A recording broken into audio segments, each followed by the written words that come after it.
Hey guys, पुरातत्वविदों को Indonesia के candy किम्पुलान मंदिर में एक प्राचीन तार मिला है। हाँ, यह खुदाई के दौरान मिले उस उच्च गुणवत्ता वाले तांबे मिश्र धातु के तार की वास्तविक तस्वीर है। और शुरुआत में उन्हें लगा कि यह एक सजावटी गोला है, लेकिन करीब से जांच करने पर वे हैरान रह गए, क्योंकि यह कोई अंगूठी नहीं थी, यह एक तार था। ठीक वैसे ही जैसे बिजली के तार हम आज इस्तेमाल करते हैं। पुरातत्वविदों ने पुष्टि की है कि यह लगभग 1200 साल पुराना है। इंडोनेशियाई सरकार द्वारा प्रकाशित पुरातत्व रिपोर्ट में वास्तव में तांबा मिश्र धातु से बने तार शब्दों का उल्लेख है। हम कब तक यह दिखावा करते रहेंगे कि ये सभी प्राचीन वस्तुएं निरर्थक हैं और इनका उपयोग अंधविश्वास के लिए किया जाता था। मेरे लिए जो अधिक दिलचस्प है वह यह है कि उन्होंने तार को कैसे संग्रहित किया। यह बिल्कुल वैसा ही है जैसा कि हम आज करते हैं। जगह बचाने के लिए हम तारों को गोल मोड़ कर रखते हैं। यह लिंगम के आधार के नीचे दबे वायुरोधी पत्थर के बक्से के अंदर पाया गया था, इसलिए वे इसे इस तरह संग्रहित नहीं कर सकते थे। जगह बचाने के लिए उन्होंने इसे एक सर्कल में बनाया। अपने पिछले वीडियो में मैंने आपको दिखाया था कि उन्हें दो वस्तुएं मिली, सोने और चांदी की पन्नी वाली एक पत्थर की प्लेट और कई अन्य वस्तुओं से भरा एक बक्सा था। पुरातत्वविदों ने उन्हें इस मंदिर की खुदाई के दौरान पाया था। जैसा कि आप देख सकते हैं, ये सभी वस्तुएं एक जटिल मशीन के हिस्सों की तरह दिखने लगती हैं। ये पतली धातु की प्लेटें आधुनिक रोटर के पंखे के ब्लेड की तरह दिखती हैं, है ना? इन अजीब वस्तुओं की खोज के बाद पुरातत्वविदों ने पूरे मंदिर की मिट्टी को खोदना शुरू कर दिया और पतली आयताकार लोहे की प्लेटों के टुकड़े पाए।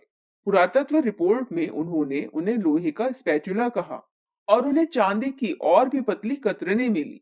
ये निश्चित रूप से किसी और चीज की ओर ले जाने वाले अधिक सुराग थे, लेकिन विशेषज्ञ पूरी तस्वीर को देखने और समझने के लिए उन्हें एक साथ नहीं रख सके कि वे इन यादृच्छिक सामग्रियों को क्यों ढूंढ रहे थे।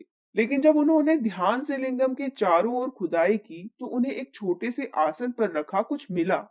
अधिकांश प्राचीन मंदिरों में यह आदर्श नहीं है। आमतौर पर आपको यह व्यवस्था नहीं मिलती है। उन्हें आसपास अन्य बर्तन भी मिले, लेकिन इन बर्तनों के अंदर पुरातत्वविदों को एक अजीब कार्बनिक पदार्थ मिला जो आश्चर्यजनक रूप से बरकरार था। ये क्या था? यह चावल की भूसी थी। यह सचमुच असाधारण है, क्योंकि इससे साबित होता है कि वे कुछ बहुत ही अजीब काम कर रहे थे। प्राचीन समय में चावल की भूसी आमतौर पर चीजों को मजबूती से रखने के लिए डाली जाती थी। यह प्राकृतिक स्थान धारक के रूप में काम करती थी। जब आप पहली बार इसमें पानी डालते हैं तो यह नरम और चिपचिपा होता है, लेकिन जब आप बर्तन के अंदर लोहे की प्लेट या चांदी की पन्नी डालते हैं तो भूसी पत्थर की तरह कठोर हो जाएगी और सुनिश्चित करेगी कि वे हिले ना। लेकिन ऐसे सेटअप की आखिर आवश्यकता क्यों होगी? बिजली पैदा करने के लिए। हाँ, यह वही है जो वे यहाँ कर रहे थे। प्राचीन निर्माता लिंगम से बिजली पैदा कर रहे थे। लेकिन ये बकवास है ना? यह अनुमान लगाना छद्म विज्ञान है कि यहाँ पाई जाने वाली इन वस्तुओं से किसी तरह बिजली बनाई जा सकती है। वास्तविक विज्ञान में प्रदर्शन योग्य साक्ष्य शामिल हैं।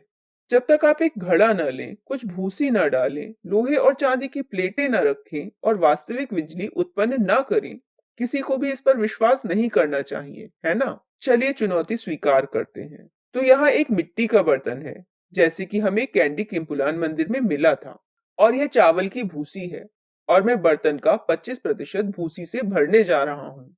यह एक चांदी की प्लेट है और मैं इसे चावल की भूसी में चिपका दूंगा, और यहाँ लोहे का एक टुकड़ा है और इसे मैं यहाँ चिपका दूंगा।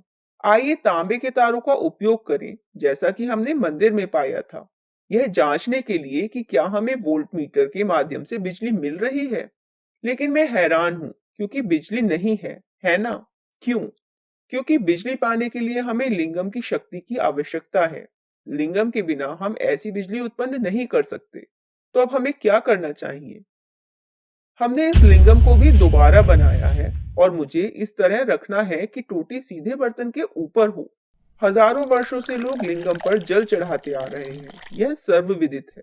मुझे शक्ति को मुक्त करने के लिए लिंगम के ऊपर पानी डालने दीजिए और देखिए, जादू की तरह हम बर्तन में बिजली पैदा होते हुए देखते हैं। यह ऊपर जाएगा और स्थिर होगा। हमें 0.5 वोल्ट तक बिजली मिल रही है। इंडोनेशिया के इस प्राचीन मंदिर में वे यही कर रहे थे। मैंने आपको अब तक जो कुछ भी दिखाया है वह सब मंदिर में ही मिलता है। मैंने कुछ भी अतिरिक्त नहीं जोड़ा है। लिंगम, लिंगम के नीचे का बर्तन, भूसी, चांदी की प्लेट, लोहे की प्लेट, तांबे का तार, सब कुछ वोल्ट मीटर को छोड़कर, जो केवल दिखाता है कि कितने वोल्ट का उत्पादन होता है। ये सब कुछ इसी मंदिर में पाया जाता है। तो इसके बारे में सोचें, क्या यह संभव है कि वे 1200 साल पहले बिजली पैदा कर रहे थे? यदि हाँ, तो वे इस बिजली के साथ क्या कर रहे थे?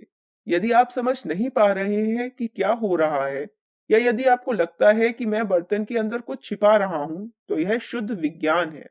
चांदी और लोहे की प्लेटें सकारात्मक और नकारात्मक टर्मिनलों के रूप में कार्य करती हैं, और पानी आयनों को स्थानांतरित करने के लिए एक माध्यम के रूप में कार्य करता है, और स्वाभाविक रूप से विद्युत उत्पन्न होती है।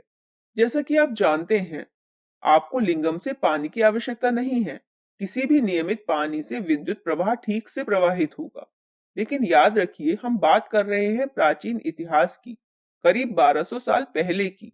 ये वो समय था जब विज्ञान और आध्यात्म को अलग-अलग नहीं माना जाता था। उस समय ये एक दूसरे से जुड़े हुए थे।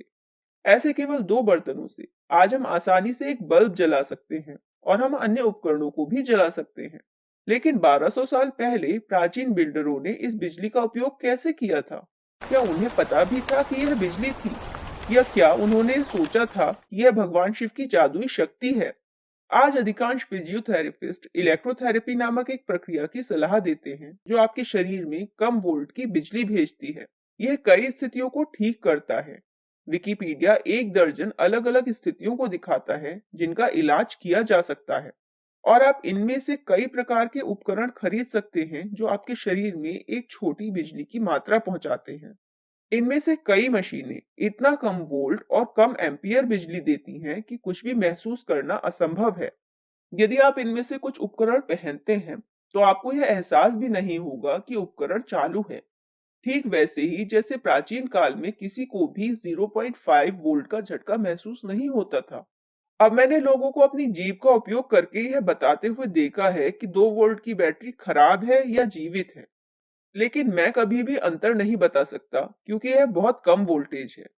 लेकिन भले ही आप ज्यादा महसूस नहीं कर सकते, फिजियोथेरेपिस्ट पुष्टि करते हैं कि यदि आप बिजली की छोटी खुराक के साथ भी इलेक्ट्रोथेरेपी के बार-बार सत्र लेते हैं, तो यह आपको ठीक कर देगा। वे इस प्रक्रिया को माइक्रो करंट थेरेपी कहते हैं। अब सवाल यह है कि क्या प्राचीन बिल्डर भी खुद को ठीक करने के लिए ऐसी इलेक्ट्रोथेरेपी तकनीकों का अभ्यास करते थे? आज जब धर्मनिष्ठ हिंदू मानसिक रूप से उदास होते हैं या दीर्घकालिक दर्द जैसे शारीरिक स्थिति से जूझते हैं, तो वे क्या करते हैं? वे ठीक होने की उम्मीद में एक मंदिर जाते हैं और 40 दिनों तक तरह तरह के अनुष्ठान करते हैं।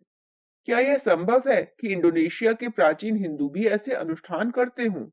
यदि कोई व्यक्ति उदास था या लगातार हाथ दर्द से पीड़ित था, तो पुजारी उसे इस बर्तन के अंदर हाथ डालने के लिए कहता था, और लिंगम से पवित्र जल बर्तन में प्रवाहित होता था और बिजली की एक छोटी खुराक देता था।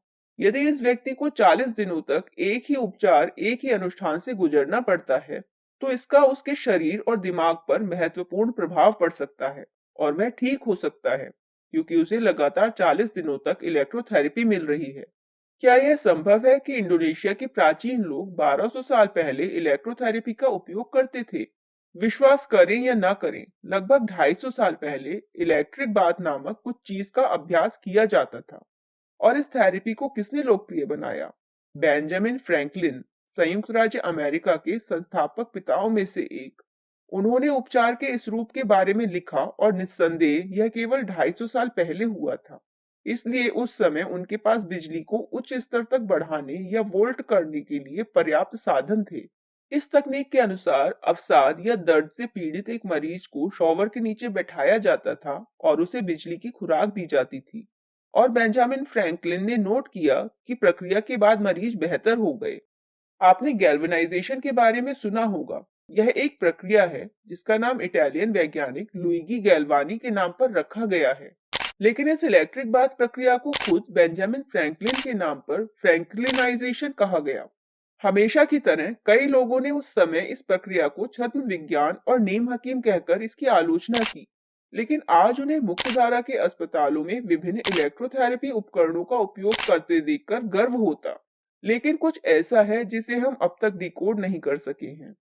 उन्होंने इस पत्थर की प्लेट को लिंगम के नीचे क्यों छिपाया? उन्होंने सोने और चांदी को बारी-बारी गुहाओं में क्यों रखा? क्या यह एक उच्च तकनीक वाला प्राचीन उपकरण था? क्या इस प्राचीन तकनीक को दोबारा बनाना संभव है? मैं इसे अपने अगले वीडियो में दिखाऊंगा। मैं प्रवीण मोहन, देखने के लिए बहुत बहुत धन्यवाद। सब्सक्राइब करना ना भूलें और मैं आपसे जल्द ही बात करूंगा। बाय।